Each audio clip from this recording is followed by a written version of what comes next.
Seguro que esta sensación resulta familiar. Llega el sueldo y casi sin saber cómo parece que ya se ha esfumado. Da igual si se gana más que antes, la presión siempre está ahí. Bueno, pues esa sensación, que parece un problema individual, es en realidad una trampa en la que cae muchísima gente. Hoy vamos a desentrañar por qué ocurre esto y sobre todo cómo se puede empezar a salir de ahí. Para empezar, y para que nos hagamos una idea de la dimensión de esto, vamos con una cifra que lo pone todo en perspectiva. Más de la mitad de la población vive al día, esperando el siguiente sueldo para poder cubrir los gastos. No hablamos de un grupo pequeño, es una realidad que define la vida financiera de millones de personas. Y es fundamental entender que esto no va de un país en concreto, ni tampoco de tener un sueldo bajo. No, es un fenómeno global que afecta por igual a quienes ganan poco y a quienes tienen salarios que consideraríamos altos. La gran pregunta es, ¿por qué? Para responder a esa pregunta, este va a ser nuestro recorrido. Primero, vamos a descubrir la ecuación invisible que de verdad maneja nuestro dinero. Después, veremos su impacto en la vida real y entenderemos por qué no es una culpa personal, sino un problema del sistema. Y a partir de ahí, pasaremos a la acción, con un plan de 5 fases para tomar el control y, finalmente, aprender a jugar con nuevas reglas. Empezamos por el principio. Primera sección, la ecuación invisible. Porque las finanzas personales son mucho más que una simple resta entre lo que entra y lo que sale. Sobre el papel, la fórmula parece de libro, ¿verdad? Ingresos menos gastos igual ahorro. Es simple y es lógico. Sin embargo, la realidad es bastante más compleja, porque esta fórmula está siendo saboteada constantemente por fuerzas que no siempre vemos a simple vista. Y es que en el mundo real hay factores invisibles que la distorsionan. La inflación, por ejemplo, hace que nuestros ingresos valgan menos cada día. La deuda y sus intereses engordan los gastos de forma silenciosa. El coste de la vida, sobre todo la vivienda y la sanidad, sube mucho más rápido que los sueldos. Y si a todo esto le sumamos ciertos hábitos de consumo y una falta de educación financiera generalizada, el cóctel es explosivo. Vale, ya hemos visto la teoría, pero ¿cómo se traduce todo esto en nuestro día a día? Pasemos a la segunda parte, el impacto real, porque estos conceptos tienen consecuencias muy tangibles. El peaje psicológico es innegable. Hablamos de un estrés financiero constante, de esa sensación de estar atrapado, de no avanzar, de la ansiedad que genera pensar en el futuro y, por supuesto, de la dependencia del próximo sueldo, que se convierte en una cadena invisible que limita nuestra capacidad de decisión y, al final, nuestra libertad.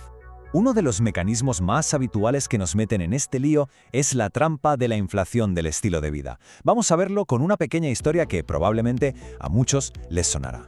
Primer paso, de repente llega un aumento de sueldo o un trabajo mejor. Los ingresos suben y la primera sensación es de alivio, de que ahora sí, por fin las cosas van a cambiar. Segundo paso, casi de forma automática, sin pensarlo demasiado, los gastos empiezan a crecer para ponerse al nivel de esos nuevos ingresos. Quizá una casa un poco más grande, un coche mejor, se sale a cenar más a menudo, el nivel de vida sube. Y aquí está el resultado final. A pesar de ganar más, a final de mes la situación es exactamente la misma. No queda dinero. Se ha inflado el estilo de vida, pero no el patrimonio. El ciclo vuelve a empezar, pero desde un escalón más alto.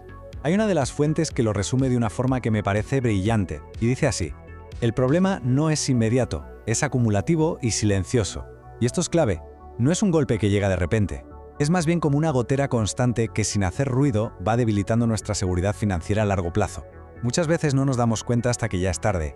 Todo esto nos lleva a la tercera sección, un punto que es fundamental. Esto es un problema, no una culpa. Es crucial entender que hay fuerzas estructurales mucho más grandes que las decisiones individuales. La clave de todo este asunto reside en un concepto del que oímos hablar mucho: el poder adquisitivo. Dicho de forma sencilla, es lo que de verdad se puede comprar con el dinero que se tiene. Y este poder no es algo fijo, ni mucho menos. Está cambiando constantemente.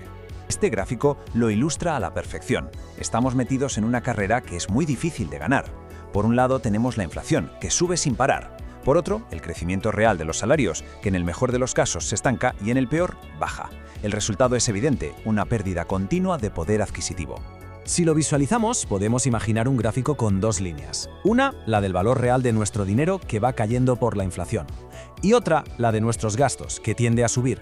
El punto donde esas dos líneas se cruzan, ese es el punto de crisis personal. El momento en que el sistema simplemente se vuelve insostenible. Pero bueno, entender el problema es solo la mitad del camino. Lo importante es saber qué hacer, y a eso vamos ahora. Sección 4. El plan de 5 fases, una hoja de ruta estratégica para de verdad recuperar el control. La gran pregunta, claro, es ¿cómo se rompe este ciclo? Pues no hay trucos de magia ni soluciones milagrosas. Lo que sí hay es una estrategia. Una estrategia disciplinada y sobre todo estructurada. Este modelo estratégico es un camino progresivo, dividido en 5 grandes fases. Cada una es un pilar que sostiene a la siguiente, creando una estructura financiera realmente sólida. Se empieza por el control, se avanza hacia la estabilidad, se busca el crecimiento, se pasa a la inversión y por último se consolida todo con la protección. Veamos rápidamente el objetivo de cada fase. El control es el diagnóstico, entender por dónde se escapa el dinero y tapar esas fugas.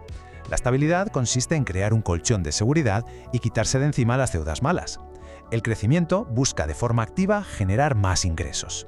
La inversión es el paso en el que el dinero empieza a trabajar por sí mismo. Y finalmente, la protección se centra en blindar todo lo que se ha construido. Y con esto llegamos a la sección final, que es quizá el pegamento que une todo lo demás. Jugar con nuevas reglas, porque para tener resultados distintos hace falta un cambio de mentalidad profundo. Hay una cita de las fuentes que resume esta idea a la perfección. No se trata de cuánto se gana, se trata de cómo se juega el sistema. Es una frase potentísima. Lo que nos dice es que la clave no está en tener un sueldo más alto, sino en entender las reglas del juego económico y saber moverse dentro de él. Así que la reflexión final es esa, y queda abierta para cada uno. Con todo este panorama, ¿cuál es ese primer pequeño paso que se puede dar para empezar a cambiar las reglas del propio juego?